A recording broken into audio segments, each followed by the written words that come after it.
What's poppin', what's cracking? It's girl Irene, the motherfucking passion queen. Back at you. Welcome to the Queendomme, where we talk about life, love, sex, and everything in between, with a heavy focus on BDSM and the BIPOC community. How y'all doing? Y'all, everybody all right? Everybody okay? I know it's a little stressful time, but we gonna be all right. We good. We having a good time. We finna get some good ass information up in here. We're talking about Dom sub dynamics tonight with the beautiful, amazing Genevieve Bliss. She's been here before, so don't y'all act brand new up in this thing. You know what I'm saying? Welcome up, gorgeous. Welcome up. Okay. So, just so y'all know, if y'all hadn't seen the previous episode, I met this beautiful soul last year at Sex Down South. If y'all have not been, I don't know what you're doing with your life. Tickets are already on sale.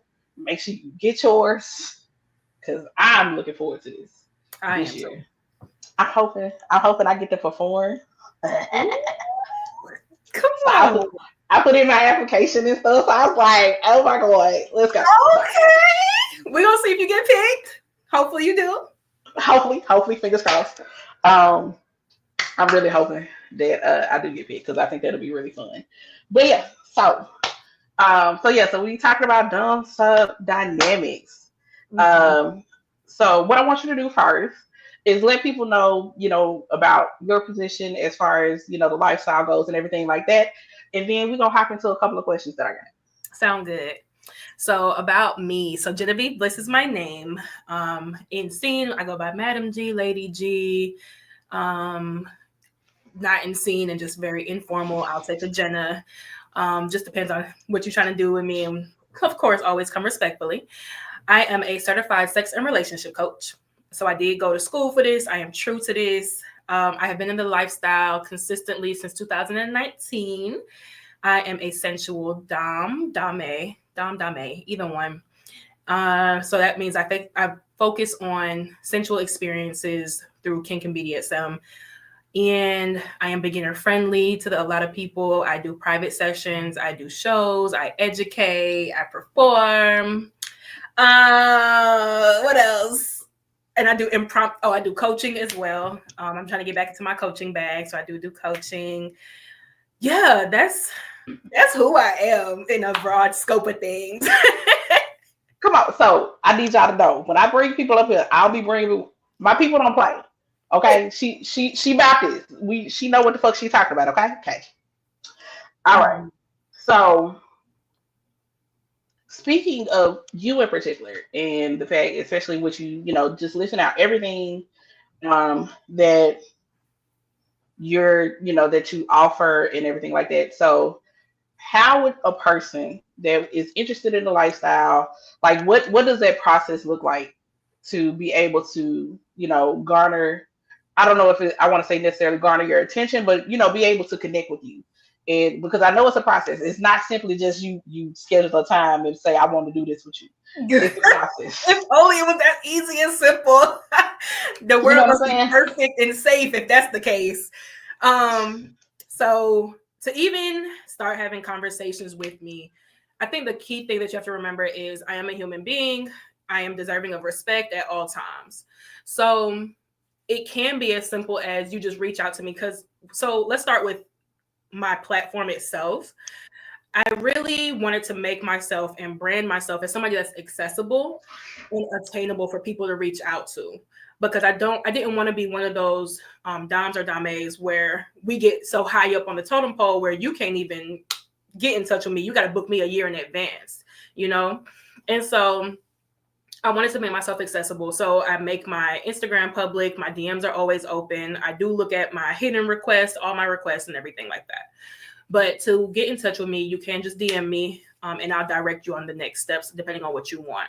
I do have a vetting form on my Instagram page. So you can always do the vetting form and you have to send tribute to get my full attention. And then we can start connecting and then we can start vetting each other to make sure I'm the right Dom for you. Because just because I'm a Dom doesn't mean that I'm the right Dom for you.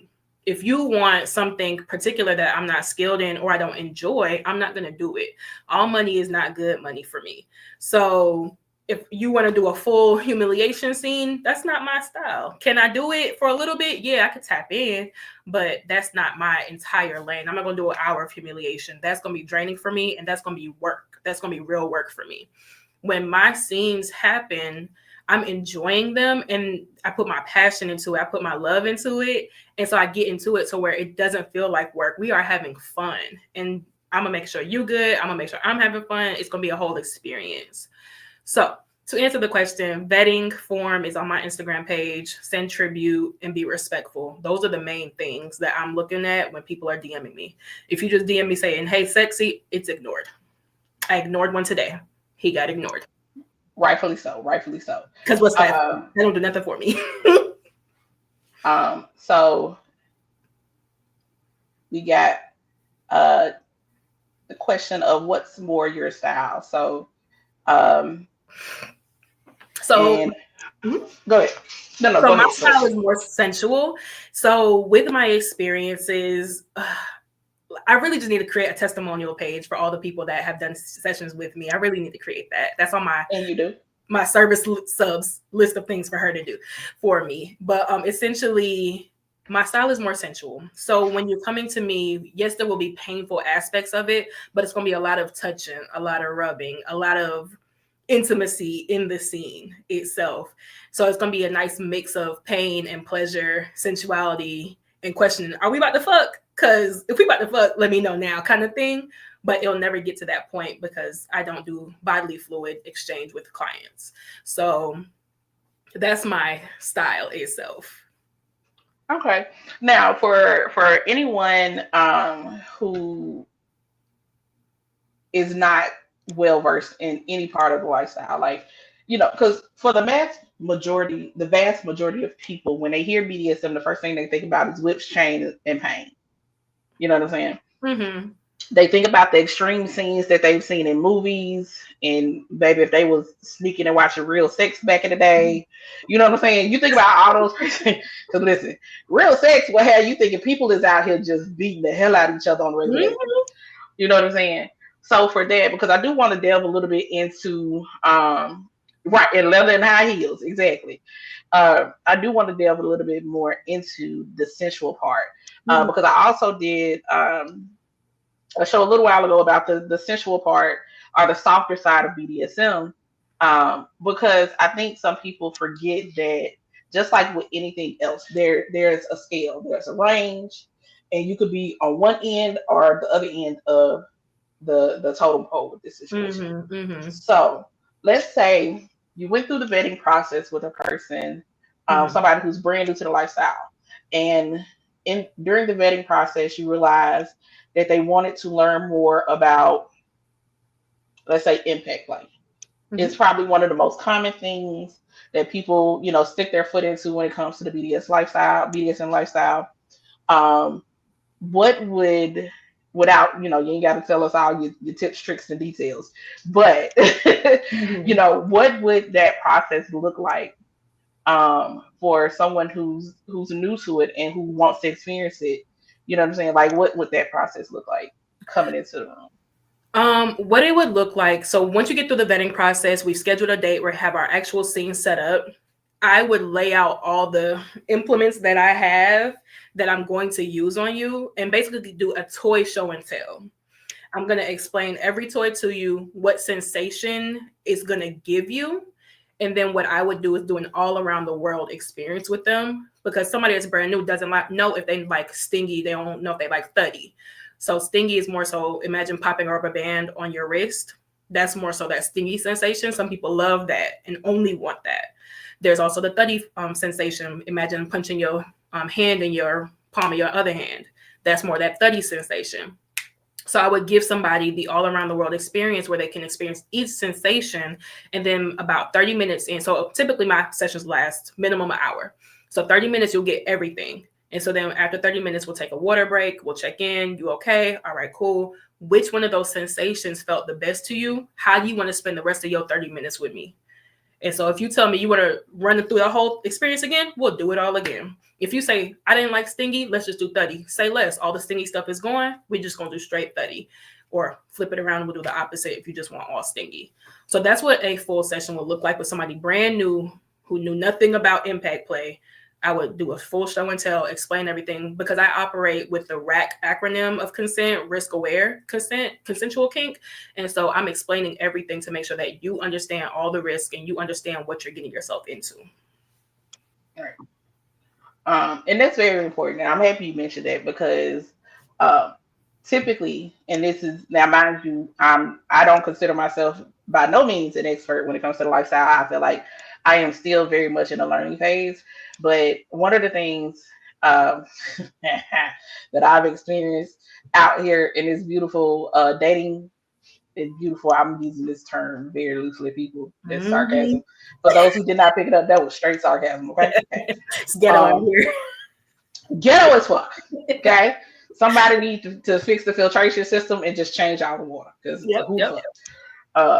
but part of my conversation is because I have come to the realization that there are aspects of BDSM that I am going to require in my marriage, in my next relationship, all of that, right? Mm-hmm. So I've come to the understanding that I need to have this conversation very early on because there's no point for me in going down this road if you have absolutely zero desire to even open your brain up to what this possibly could be. Mm-hmm. Which is totally, and I had to tell somebody, hey, I'm not trying to convince you to do shit that I like. Right. If it ain't in you, that's fine. We don't go down this lane. Right. And that's cool. But I've realized that as soon as you say something like, impact play or flogging or whatever the case would be, a person automatically assumes you finna try and literally beat them like a runaway slave. Mm-hmm. And it's like, it's just the random assumptions. So what is a way for, especially for us that are in the lifestyle, and because I feel like more and more people are coming to the point where they're fine with talking about being in a lifestyle and having a conversation about that, mm-hmm. Which I absolutely love seeing more and more people being open and honest about what they like, mm-hmm. even if you don't necessarily consider yourself a part of the lifestyle, which a lot of people don't, but they do a lot of things that are a part of the lifestyle. Yeah. Regardless of whether or not they realize the proper terminology for it. Mm-hmm. Because that's really the thing. Y'all just don't know the right terms. Mm-hmm. Y'all be doing it, and then y'all turn y'all nose up at us when y'all see us over here. For real. She got hers behind her, but if y'all follow me on TikTok, y'all have seen me play with my flogger online. Y'all have seen me do rope shibari online because I get ADHD. I sit there and I done put gauntlets and stuff on my arm while I was on live on TikTok and shit like that. Cause mm-hmm. Right, I be trying to stay in the moment, and it helps me stay in the moment. Yeah. So people be looking at you crazy and stuff like that. So, what would be your advice for individuals such as myself, as we're opening up about these things to basically? I don't think there's a way to fully ease other people's nerves about it per se until they actually are open and willing to do it.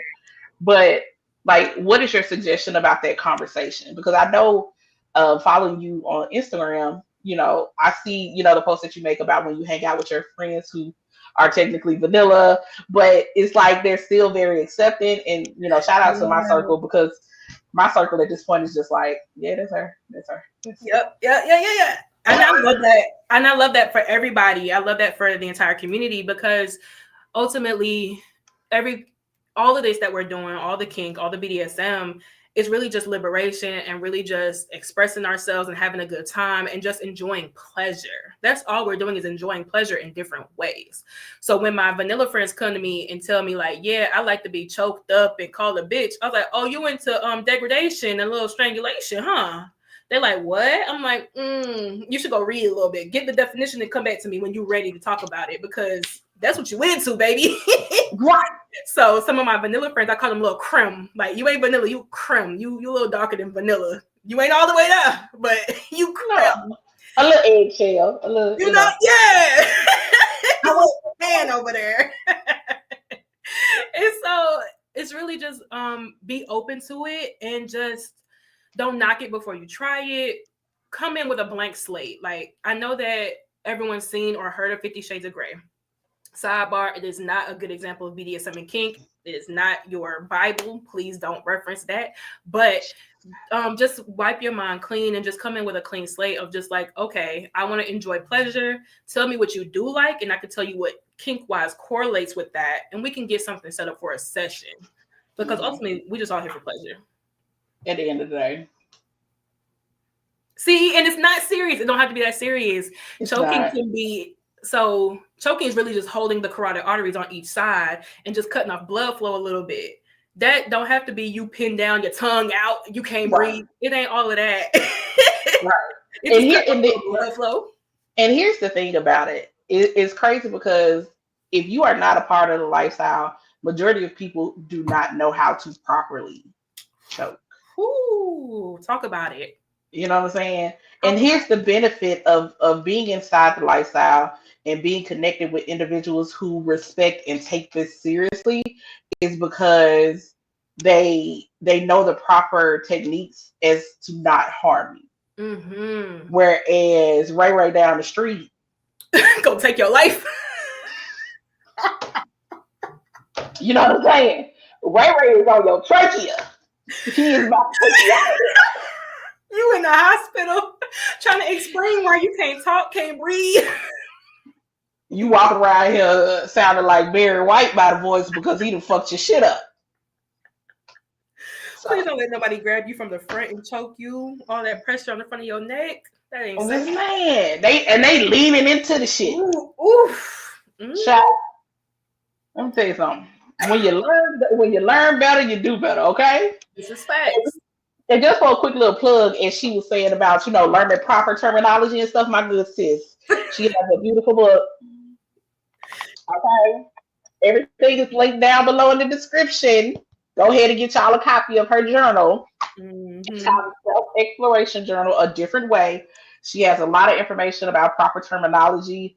If you have my my Sexual Awakening journal, her journal goes a lot more into detail and terminology and definitions and stuff like that. So I definitely highly suggest her book. Because I have gone through it. I was like, listen here, come on with the definitions and the information. Thank you. You know what I'm saying? Mm-hmm. So, quick little plug for those who don't know. Look, I'll add author to my list of who I am next time. In fact, because she is. All right. Mm-hmm. But everything is definitely linked in the comments. I mean, in the descriptions down below. So make sure y'all check this stuff out. But yeah, so I think that's one of the things that people forget are. Let me not say forget, but don't necessarily realize, because once again, people just make an assumption about what the lifestyle is, and they don't realize that there's proper technique for everything that is done. Just like, so we were talking about impact play. You can't just go smacking people anywhere on their body. You better not. And you can't hit the back of their spine and wonder why they can't walk. You know what I'm saying? Now you done bruise somebody's kidney because you hit them in the wrong. This stuff. Yes, it's fun. And just like with pretty much anything that you do in life at this point, there's a level of danger to everything. Mm-hmm. But this is where that communication and making sure that you're dealing with somebody who knows what they're doing. Me personally, this is just my opinion. If somebody tells you that 50 Shades of Grey is how they look at BDSM, run. Immediately. And report them. Okay. And yes, you can report people. They will get banned from the community.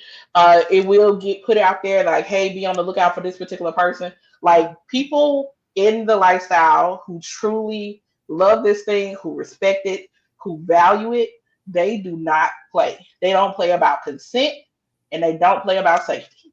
Yeah, for sure. You always have to, every skill has to be learned. You have to train in it. You need to find somebody to teach it to you to make sure that you're doing it correctly. It's so much that goes into it. You can't just pick up a flogger and start hitting people. You can't just pick up an electric wand and just start shocking people. There has to be proper training behind this stuff. And I think that's what vetting is so important. And people need to learn how to vet people. When you're vetting someone, you're basically going on a speed date with somebody to make sure that they understand the education behind it. They understand the science behind it.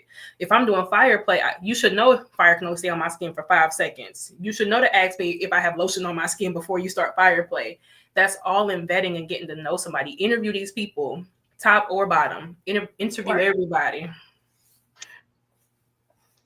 Girl, an electronic wand, honey. Speaking of which, I need to set that time up with you because I got it, and I've been sitting here like, Irene, you need to learn how to properly use this thing because the things that I want to do, I want to make sure it's up here. I was trying to see if I can grab it without knocking anything down. So with this wall, it's my play wall, but my submissive cleans. See.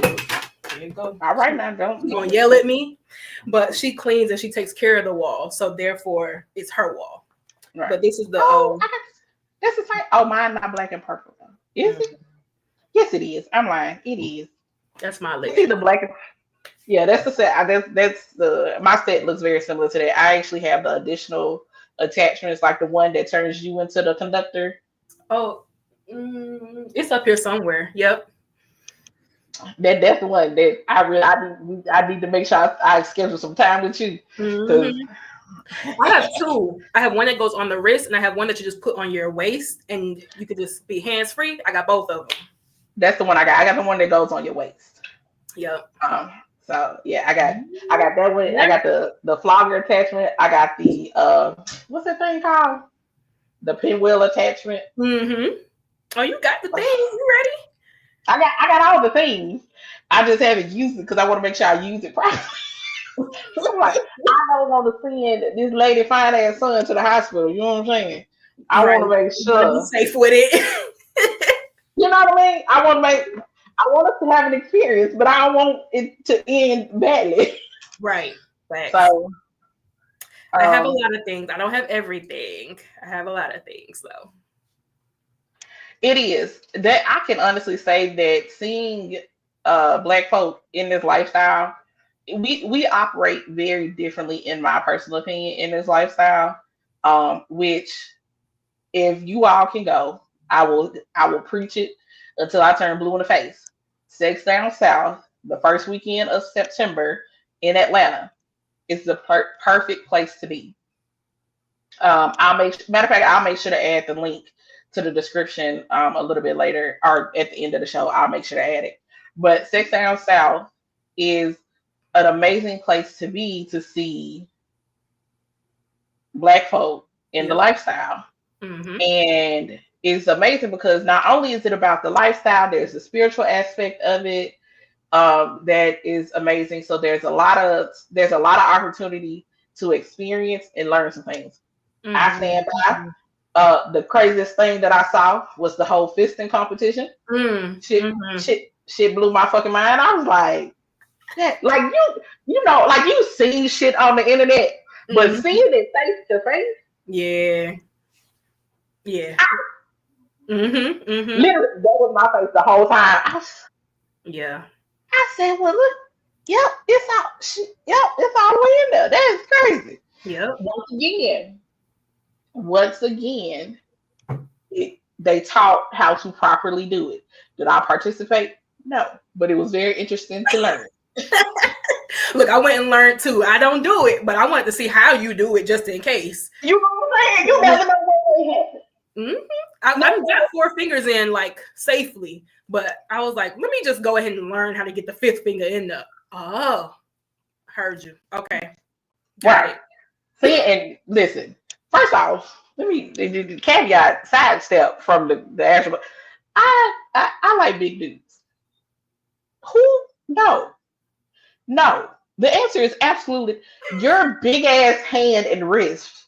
I understand a baby can come out of them. I get that. I hear you. No. It's the tap for me.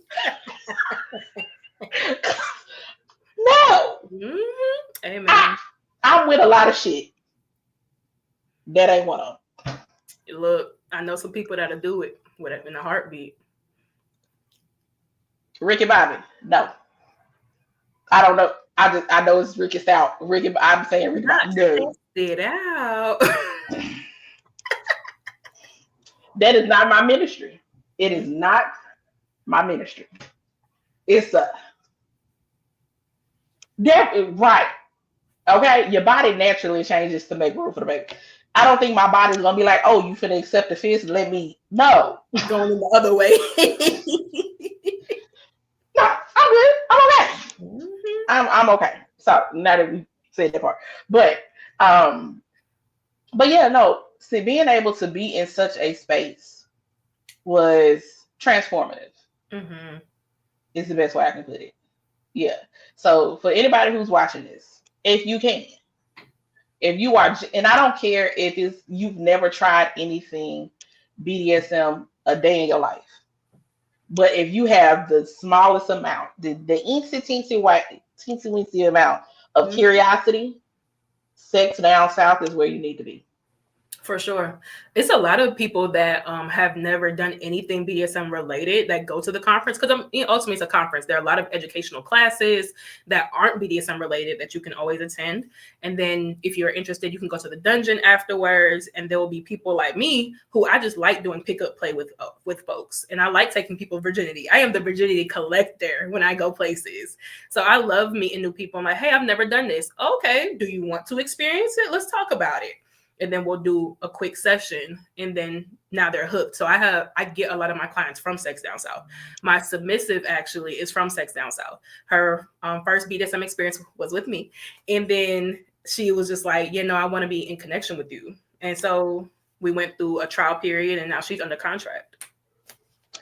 Okay, speak on that.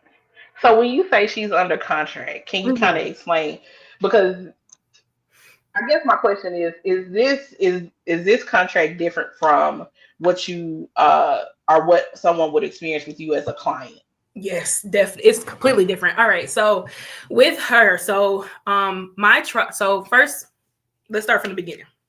Because it wasn't just a hey Bliss, I want to be your sub contract. That again, if only it were so simple. So first we had our session. She had booked a private session with me, full on session. We had an amazing time. It went well. The way that I work with my sessions is I'll check in with you the next day, make sure that you're okay, make sure you're hydrating. If you need to divulge any feelings that are coming up after the session, let's talk about it. So we did that, and then that was that. Cool. A couple weeks later, she hit me up. And so typically I don't keep in contact with my clients because I don't want anyone to get it misconstrued of like what this dynamic is. This was a client, you paid me, that is business. We're not friends, but this is business, unless we're about to talk about some more business. But she hit me up, and so I kept talking to her, make sure like she was okay and everything like that. A month later, she hit me up. I'm like, all right, now, what's the goal? What you trying to do? Are you trying to be my partner? Are you trying to be a friend? Are you trying to be in a DS dynamic? What is the attraction here? Let's talk about it. And so I let her sit with it. We talked about it on FaceTime. I gave her all the definitions and what each relationship looked like, let her sit with it for a day. And then she was able to come back to me and like, okay, I thought about it. I think I want to explore the DS dynamic. I said, okay, that's fine. So we're going to go through a trial period. So the trial period is essentially extended interviewing of each other. For a submissive, do you meet the requirements that I need? As a dom, do I meet the requirements that you need for this dynamic to function properly? Are you going to get out of it what you want? Because ultimately it's not just we're in a DS dynamic. There has to be a goal. We have to be learning something from each other. It's not you just paying for my groceries and life is sweet. Nah, I'm pouring into her the same way that she pours into me. So my trial period was 3 months of us making sure that we liked each other. It worked. It was functional for us. And then I had her type up her contract. And what her contract consists of are rules and regulations that she has to live by 24/7 as my submissive. So that is her contract. Come on, man. Mm-hmm. Oh, okay. So you got the answer. So yeah, no, she does not only work with me. Actually, I feel like in the communication that we've had, majority of your clients are actually women. They are. They Yeah. actually are women. And I do have men as well, but the men, I just got to weed them out more carefully because a lot of them have sexual intentions behind them. So for my own personal safety rule and protocol for myself is once you express interest in me sexually, I will not do a session with you because we're going to be in a locked room for about an hour. I need to be safe. My safety is priority. So once somebody expresses sexual desires towards me, I refer them to somebody else. So I do service men as well, but a lot of my clients are women. Both my submissives are women, are Black women. And I do want to really hone it into a lot of people is just because you have either a play scene with someone or you're in a dynamic with someone or you hire a professional dom or domain, it does not mean you all have to actually have sex. So sexual desires, like they actually want to sleep with her. They actually want to have express, hey, I want to fuck you. Okay, right. That's very nice. I appreciate that. Have a good day. Right. Because like she said there, she does not do bodily fluid exchange with her clients. Correct. So no, there's no intercourse at all with my sessions. There's no penis vagina interaction. The closest that somebody could get with me is like face sitting, where I'm sitting on you, but there's still some type of barrier there where I have on underwear or lace or something like that. But I'll sit on your face. You're allowed to touch yourself and masturbate. My pain slut, I sat on his face and he asked me, can I masturbate now? And he had to wait until I gave him permission to do so. And then he masturbated and I watched him come and then I told him, get up and go clean yourself up and then count my money on your knees in my hand. Amen. Amen.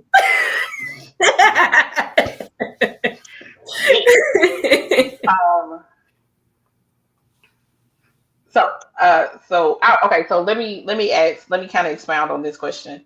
So with your clients, no sex, but with a submissive, is there or is there not sex, or can there be? I guess there can be. Anybody can make their own rules. There are sessions where somebody can go all the way and have sexual experience. There can be sessions where people are having intercourse. For me, that's not what I do. I personally want to reserve my sexual experiences with partners and my intimate life, not my professional life, because sex is very intimate to me. I create soul ties when I'm having sex with somebody. You want me to create a soul tie with somebody that just paid me some money to do this session? That's so much work. I'm not doing that. So that's just my personal thing for myself and my business. So do you consider your actual submissive those intimate connections? Or he is an intimate connection, yes, but me in her contract, we do not have sex. Okay. Because I want it to remain professional. I never want any lines to be blurred. I'm very careful. We have to do every other month a check-in to make sure that her emotions are in check, that she's not looking at me in a romantic way, because she does have to report to me. She does have to check in with me. We talk every day. So she does have to, yes, I am super big on boundaries. We have to do check-ins to make sure that her emotions are in check. And when sex gets involved, emotions can get blurred because we're talking about actual chemicals in the brain. Oxytocin is a thing. It's the love chemical. I never want oxytocin to be so much in the mix of our dynamic that you have blurred the lines and I'm no longer your goddess. Now you're looking at me as your woman. That is not it. All right. Okay. That's good to know. Because I think it's good to make that distinction. And now, granted, I want everybody to understand that this is how Bliss operates with her dynamics with her clients. It does not mean that this is the standard, how everybody operates. Each dom or submissive operates in their own way.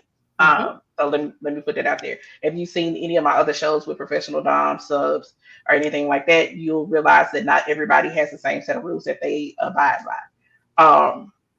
But so when it does come, well, no, I think you kind of answered that about making sure you're keeping it professional. That way, what your intimate relationships are just that. Okay, so how am I trying to ask this question? Because it's in my brain. Now I'm trying to get it out.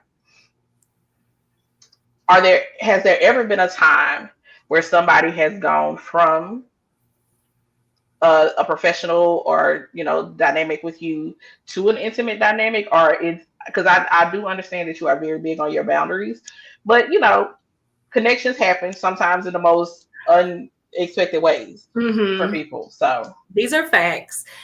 So I do try really hard to keep everyone in their specific lane. Has it happened before in my life? Yes. So my last partner, sex down south again. Me and her did a quick pickup play session. She got to wiggling her ass, and it was very attractive to me. And so at that time, I left it alone. I was like, "Ooh, professional, professional, professional." I made my brain professional because, again, with sensual sessions, I never want anyone to feel uncomfortable that I'm trying to touch your vagina. I really am not. I'm just around this area because I'm just a sensual person. I want to touch everywhere with consent. So she walked away. That was that. Next day, she initiated it actually when she was like, "So, do all your people stay professional, or does it ever blur the lines and get more personal?" And I was like, "What you trying to do? Like, talk to me. Give me words. Let's be very clear what we're trying to do right now." And so that led to us having sex, to us being partners, and we were in partnership for a year successfully, and it was a beautiful thing. We did play, we had intimate sessions, we were in romantic partnership with each other, and it was fine. All dynamics do not end that way, but for me, it was successful.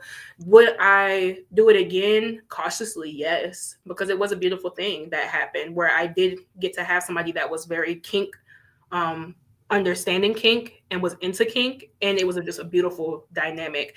As well as she understood that if I have naked women walking around my house, it's not a threat to you.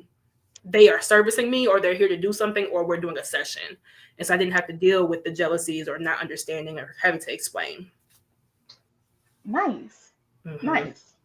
Okay, so for anyone who's interested, whether they are interested in looking to do the dominant side of things or the submissive side of things, what are probably, let's, some top, let's say top three things that you think are most important if you were to advise somebody, like they say, hey, I would love to get into this, especially on a professional level. Like, I would love to get into this. What are the key things that you think a person should take into consideration when trying to get into the lifestyle professionally? Whew. I think that first and foremost, everyone needs to understand the difference between a top slash dom, sub slash bottom. These Hmm. are four different words that are not interchangeable. I think Hmm. that's the first thing. Anytime somebody comes to me and says, I want to learn how to be a Dom, I'm like, okay, go define Dom for me, then define top. And then we can talk about it. Because with Dom, there's so much responsibility that comes with it. Like, it sounds really good to like know that when my cash app is going, my sub is sending me money. Like, it's beautiful, but understand like there's a lot of work that goes behind it for me to earn that money. So I think that's number one, is understanding the difference and understanding what you're getting into. Hmm. Number two would be, what's your intentions? Because again, it sounds really good to be receiving random money or people worshiping your feet, but understand that there's more work that comes behind it. So understand that know that your intentions are aligned with what you're trying to get out of it. If you're just in it for the money, this may not be for you. You don't just sit here, look pretty, and money sit to you. Nah, baby, there's work behind this. So intentions. And then number three is find people that you look up to that you can mirror, kind of thing, before until you find your own style. So have like an unofficial mentor or an actual mentor, and find your style so that you can differentiate yourself from all these other doms. Okay, okay. And you know what? I'm happy you kind of mentioned it because I've seen this more recent. Um, oh, we're gonna get to that question next. I've seen this influx more recently of a lot of girls, women wanting to be fin doms. For those who don't know what that is, that's a financial dominatrix. So basically, it's a person who financially dominates other people. Yeah. Um, so typically, no sex involved. Uh, from my understanding, not always a lot of even exchange of like sexual content or anything like that. It varies from person to person, but typically there's not a lot. There can be some degrading involved depending on the person that you're dealing with and what your dynamic is. But I'm happy you said that because I think a lot of people they see how some of these women are able to live and they think it's just as simple as which if you hear something from my understanding, if you hear somebody say this particular term, run the other way. They feel like they can get pay pigs and just Mm-hmm. because I've heard that that term is not the best term. Yeah. So I think that the people just need to be educated. Like we said earlier, everything comes with training, everything comes with education. I think that also Mistress Marley, she is a great Queendomme. She make this shit look easy. girl, She, don't it? baby, she make it look easy. And her Patreon only, I think, like $5-10. She make it look easy, and she's Baby. amazing. So she's one of the people that I was like my mentor, my unofficial mentor, who I was watching her page and understanding like what she did, and then I realized like, okay, her form of domination is not what I'm into, but damn it, I like some of her techniques. I'm gonna take some of those kind of thing, and I'm gonna learn from it. But she make it look easy, and it ain't that. It's not that. Yeah. She Best do. believe She I know she behind the scenes working. She always has classes. She's always looking for new people to be part of her subs and whatnot like that. Like she putting in work. she is. And I will say, so if y'all can, she's another great person. Maybe Mm-hmm. we can get her on the show one day. Fingers Mm. crossed. Child, I'm sliding everybody DMs like this game. Y'all, I'm trying to make sure that I get connected with as many people as possible. It's Mistress Marley. Marley, I Yes. believe, right? Yeah, Mm-hmm. Marley. Yep. On Instagram. Love her page, love her content. Um, but I think that yeah, because she's very much humiliation. She does a lot of Yeah. humiliation. Humiliation, degradation. Hmm. Um, yes. Yes. Okay. That's more so her style. Yeah. So how did you get into all of this? Whew. So, how did I get into this? So 2017, my first love, she and I went to the sex store, Tokyo Valentino, and we bought a bed bondage kit. And I was not all the way comfortable with being both hands, both feet restrained. So we compromised, we found something else comfortable for us. And so like that was my first real BDSM thing. Then 2019, I got more consistent with it. Of just me and her broke up, and so 2019, I was on my own figuring stuff out, and I knew that for me, I enjoy talking about sex. I enjoy helping people with sex. I just love everything about it, and I wanted to also monetize on it, and I felt like it was my passion. Hmm. So I did the research. I knew that I did not want to go into sex therapy because therapy deals with the past. And I don't want to deal with the past. Sex coaching deals with the present and the future. That aligned more with me. And I already have a master's degree. I did not want to go back and get another one. I already have it. And so I went and I found a school that was certified and reputable, Somatica Institute, and I got my certification with them. And so now I'm a certified sex and relationship coach. And so really it was just me following my passion and following what made me happy. Because being in my vanilla job, 8 to 5 every day, Monday through Friday, I was like, this is not it. There is no way this is supposed to be my life. Nah, ain't no way. Got to be something else out here. And so went and did the research, figured out how to monetize it, figured out what made me happy. And even going through the school, there's 2 semesters. In the first semester, I thought that coaching was going to be everything, helping people and talking people through things, talking about emotions. Once I finished the first semester, I was like, this still ain't it. Like, sex is still the goal, and I'm going to finish this class, but I'm paid for it in cash. And so I just kept playing with it, and I'm like, I think I want to do BDSM kink education. And so that's where my route took me. I want it to be available for the Black folks because kink is not for just the white folks, it's for everybody. Hmm. And so I wanted to be that person where if somebody is BIPOC, they know they can reach out to me, and I'm going to make sure you have a good time, and we're going to stay within the boundaries. You don't have to worry about any type of racial traumas coming up that could happen with somebody that is not of your race, and I just wanted to be that person. I wanted to be that person in the community that I was seeking when I started this. Nice. Oh yeah, we already answered that, Mr. Smarley. Mm-hmm. And you know what, and I resonate with that because for those who don't know, I've been doing sexual health education for almost 15 years now. I started out doing passion parties, doing the parties at the house and all that kind of stuff. And especially once I transitioned over to pure romance, we got way more into the educational aspect of sexual health, especially for women, because to start off, women's sexual health education is piss poor. Okay. And then if you want to top it off being a black woman, bitch, you scraping at the bottom of the barrel trying to find something, right? So, and especially being somebody who grew up in the Bible Belt, grew up in the Mississippi Delta, child, all they tell you is keep your nickel between your legs until you get married. You know what I'm saying? So, as I found through my own exploration, is how I got to the point of wanting to, be able to educate more and more people. Via the pandemic, I started doing it. It kind of stemmed from people finding out about my poetry, and then somebody found out in connection with my poetry that I also did sexual health education. It was like, have you ever thought about doing a show? I was like, no, I have not. I had no desire to sit on nobody's screen and talk about nothing. Okay, had none. But somebody offered me an opportunity. I was like, you know what? Fine. Let's just rock it out and see what happens. And I'm so happy because I've been able to meet so many people, learn so much stuff for myself, and also be able to open up so many doors, avenues, minds for other people as well. And I think that's one of the biggest things for anybody who is into any of this. It's like it starts off with a question in your brain. It starts off with curiosity. It starts off with, I wonder.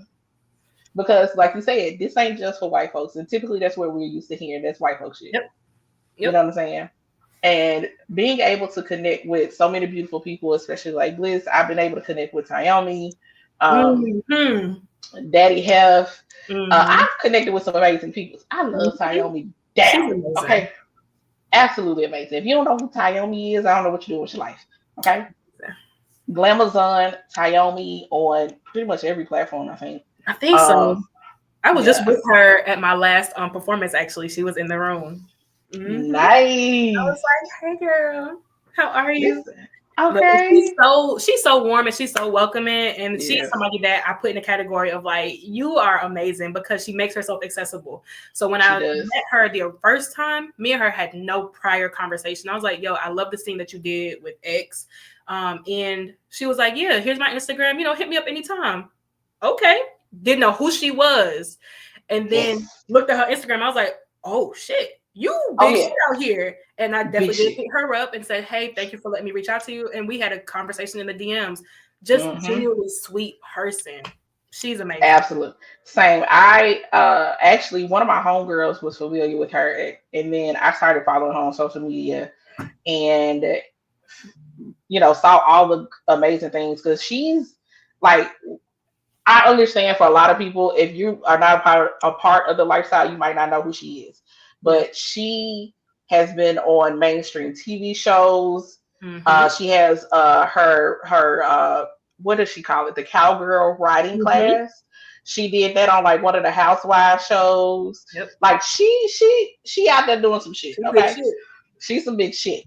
But and I think she's also the originator of Expo. The Expo conference. Not the conference, but she's the originator of the Sexpert Corner at the Expo. Gotcha. Yeah, because so my very first experience at a sex conference was because of her. And I slid into her DMs when I first started this show. It was like, hey, I would love to interview you. Wing and a prayer. Wing and a fucking prayer. She responded, we got it scheduled, and she came up to the show. Bitch, I fangirled the fuck out. I ain't even gonna hold you. I was trying to keep it together, but I fangirled out. And through that, she was like, you wanna teach a class at Exotica? I said, excuse me?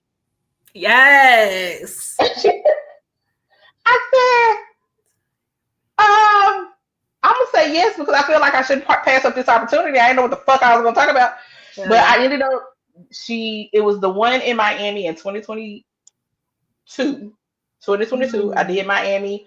I had a class each day because it's a 3-day event, Friday, Saturday, and Sunday. I had a class each day. And I talked about sensual communication. Is what we talked about in my class.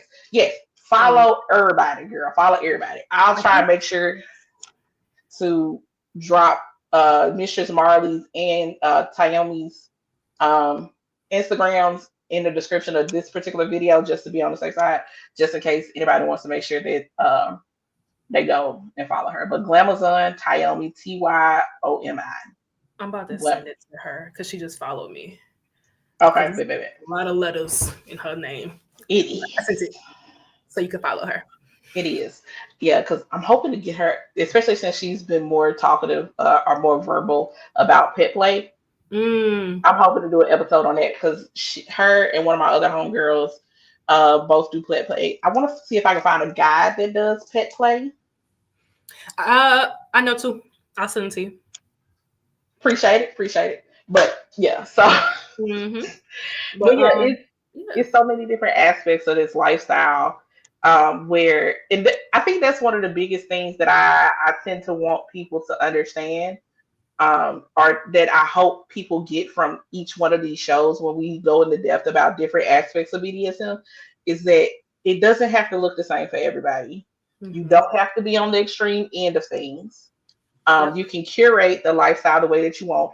And if you are a submissive, you have power. You have say. Because most people hear submissive and they assume that they have no control, no power, no say. That's not the case. Right. That is not the case. They have the most power because without a submissive, I have nothing to do. Without a bottom, I have nobody to play with. So they have the most power. And that is what I really need all the bottoms and all the subs to realize. It's like, y'all got the most power in every dynamic. If you don't say yes, then it's not going to happen. Exactly. And if somebody tries to change your no into a yes, run. You can find somebody else to do it. Exactly. Now, I do want to say that something that you did say I thought was very important when you were talking about how you got into your dynamics. Specifically the sub dynamic that you mentioned with your the sub, is that you made sure to emphasize that they knew what they wanted out of the relationship or the connection, so to speak, but also you know what you want. It's a two-way street. It is not a one-way thing. It's not, while the sub has a lot of majority of the power, because like you said, without that yes, nothing happens. But just that it's a two-way street. Everybody should be benefiting from the connection. If at any time, whether you're a dom or a sub in this situation, if you don't feel affirmed, benefited, whatever term you want to use, then there should be protocol in place to address that. So in so I have two subs, both of their contracts, if something is not going the way it needs to, there's a way that we have to address that. So for me, I will share this part of the contract because I utilize it in friendship. I utilize it in personal relationships and my dynamics. You have to start the conversation with, hey, can we have a vulnerable conversation? For me, that puts both of us in a place of like, okay, emotions are about to happen. Let me mentally prepare to receive and understand that you're coming from a loving place and you're not attacking me and telling me that I'm a trash person. And then it also gives me the opportunity to say, hey, I had a really rough day today. Give me an hour to regulate, and then we can have a vulnerable conversation. Or, hey, not today. Please give me until tomorrow to have that vulnerable conversation. But either way, that's how my conversations start. And we have to have a vulnerable conversation. And then they're able to express their grievance of like, hey, last week you didn't pour into me enough. Can we address what happened? Were you in a bad place? Did I just miss it? Or am I being needy? Like, we just break it down and have that conversation. So there should be protocol in place for that to address and have vulnerable conversations. I like that, because typically when somebody comes to you and be like, hey, we need to talk, you automatically go on the defensive. But coming to the situation saying, I would like to have a vulnerable conversation, I like that, because that can put you in a very different mind space to be able to handle the conversation that's about to happen. Yes. Communication. Yes, for sure. So to wrap this all up, aftercare. For those who do not know, aftercare is basically what you do once a scene or a play session is done with you and your partner. It's basically the way to help bring both Jesus, the dom, the Merge it dom, together. right, the dom and the sub back down out of these heightened spaces. Because if you've never experienced a play session or a scene with someone, you can have basically a high like experience. If you've ever been Yeah. high or something, it's a headspace that is like Mm-hmm. this is beyond orgasmic headspace. Um, Mm-hmm. and and dropping out of that headspace without aftercare can be very damaging. It can, yeah. So um, I guess you don't have to necessarily, because I know aftercare looks very different for everyone. For Mm-hmm. some people, aftercare is give me a blanket, something to drink, something to eat, and put on my favorite movie. Mm-hmm.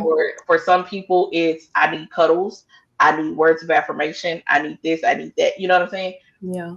Let me also say, aftercare is for both parties. Mm-hmm. Some people, once again, a lot of people forget about the DOMs. Mm-hmm.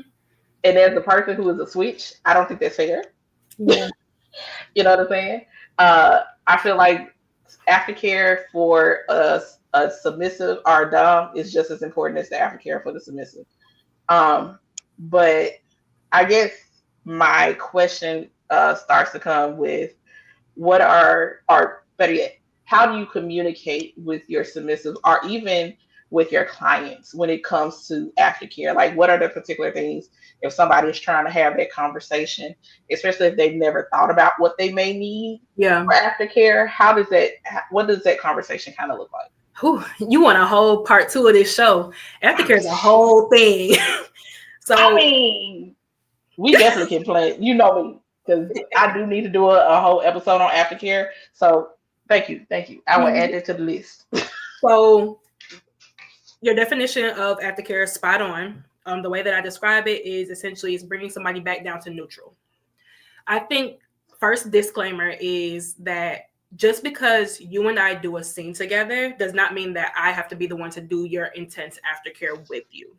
Hmm. So, again, we have to go back to oxytocin because all of this is chemicals in the brain. Once I get you up there high, you on endorphins, you on dopamine, your chemicals are rushing your body. Oxytocin, the love chemical, is that bonding chemical where let's just say me and you are now cuddling for like a good 30 minutes to get you back down to neutral. Your oxytocin may make you feel like you love me, you want to stay in connection with me, and I am your woman, and I am it's the best thing walking on this earth. And so I experienced that my very first time, not even in professional dom, like this is before I was a pro dom and everything. I did aftercare too hard with this person where I fell in love with that woman. I was about to move across the country to go be with her. Like it was bad. And she had no idea. To this day, she don't know nothing about this. But I aftercared too hard with her because I was just allowing those chemicals to rush and be there and allow her to be present for that. When in actuality, I should have cut that aftercare in half and then took care of myself. She did everything she needed to do as my top for that scene, and I should have cared for myself. So just keep in mind that you do not have to do aftercare with your top or your dom. You just have to, in negotiations, explain like, hey, I fall really hard for people. I may do aftercare with somebody else, but I will check in with you. So that's a Okay. quick little blip that I need more people to understand and like emphasize. But to answer your question, so with me, let's talk about my professional side first, and then I'll get to my DS dynamics. With my professional side, in my negotiations, it is explained to my bottom or person I'll be playing with that my aftercare is you have to write me a handwritten letter appreciating me, praising me, telling me how great I am, and all of these things. So I have a pile of aftercare letters over here of just praises and thank yous. Sometimes they come at the end of the scene. Sometimes they come after the scene. I've had people mail me my letters and it's completely fine.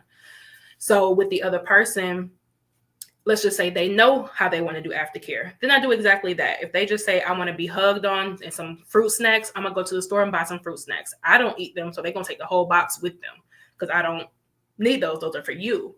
I'm going to make sure that you're good and list out everything that you list for your aftercare is going to get done and get touched on. And so I've laid in the bed with people just for like a good 30 minutes until they're like, all right, I'm about to fall asleep. I have to go. And I'm like, yes, you do have to go. You can't sleep here. Go, come on, let's go. you know, and make sure that they're safe enough to drive, and then they go on their merry way. Some people, their aftercare may be, let's just sit on the couch, we'll talk about the scene, and then I'm gonna leave. Cool, whatever you want. I'm not picky about it. As long as you're taken care of, whatever gets you back down to neutral, that's what I'm here for. My DS dynamic. So let's start with my service submissive. So with my service submissive, she does not enjoy aftercare. She's very self-sufficient.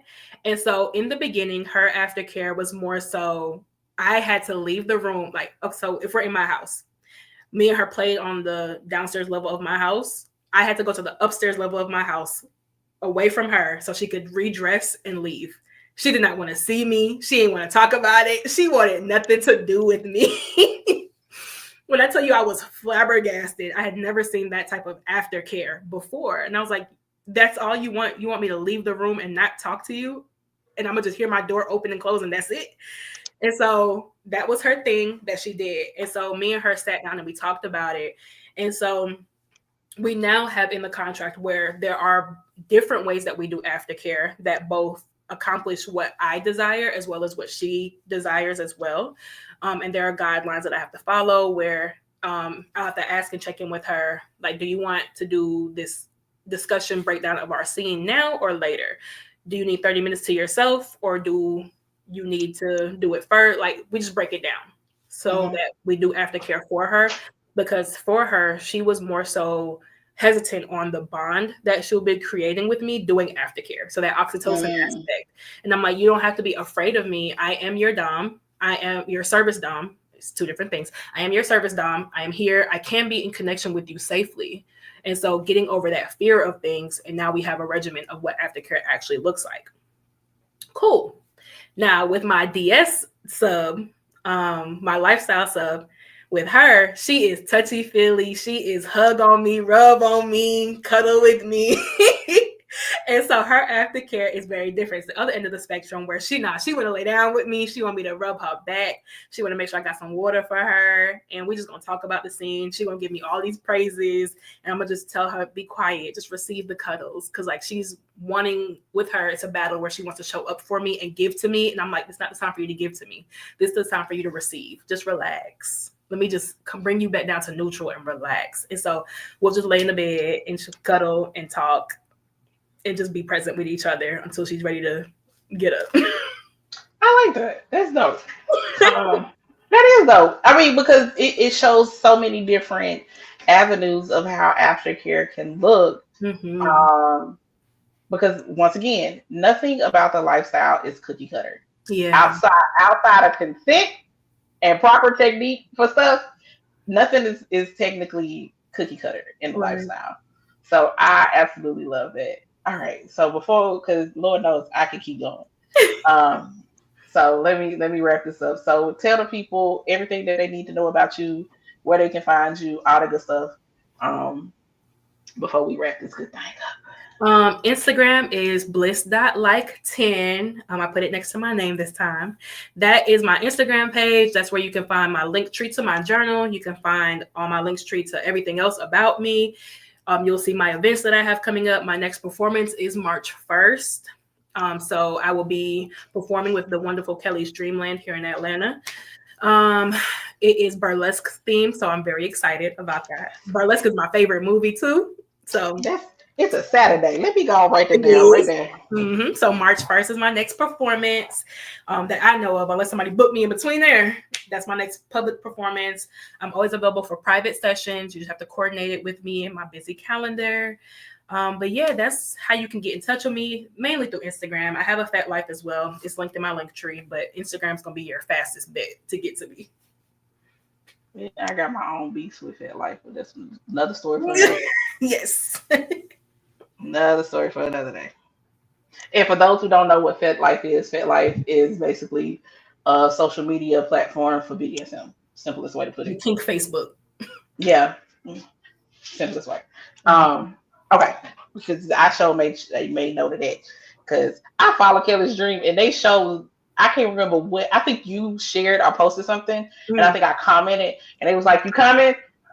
Ooh. Not the pressure. Wait a minute. Wait, The pressure is because getting it's a good time. They put on great events, and I enjoy working with them. They're very much so focused on the safety of things, consent of things, education of things. Like, I don't have any qualms with them. And they're bringing down a performer from, he in the DMV area, Surplus. He is a yeah. I follow him. So he's yeah. amazing. So he's going to be performing. I think he's the headliner. So I'll be performing before him, but I'm definitely going to be front row seat watching him perform. He and his partner. Okay. I cannot wait. All right. Yep. I'll be in Atlanta that weekend. Don't worry about it. I'm gonna put it down on the book. We will be there. All right. All right, y'all. And y'all know y'all can find me across just about any platform. Irene, the Passion Queen. Everything is linked down below. I did make sure to link her Instagram as well as her link tree. So for easy access for anyone who's watching this, if y'all just want to click and go. Also, every other third Tuesday night is how we doing the show now, y'all. I know we was every Tuesday night at first, but your girl needs a little bit of spaciousness when preparing for this show, because I realized I was putting a lot of pressure on myself. So giving myself a little bit of spaciousness, we're doing every other Tuesday, which is like roughly 2 shows a month. If y'all have questions or concerns, or not concerns, because don't say that, Irene. That's gonna sound real mean. You already knew I know you know what I was about to say. If y'all have questions, if you have topics that you would like me to talk about, or make praises. sure y'all we definitely take praises, please and thank you. Okay. Y'all can hit me up. My email, of course, irenethepassionqueen@gmail.com. All my links for everything, if you want to purchase my books, is down below. Make sure y'all go and download Worshiper, please and thank you. Everybody that keep being like, when you gonna put out the next track? When y'all buy this motherfucker, because the shit ain't cheap, damn it. Okay? Please and thank you. Sorry. That was aggressive.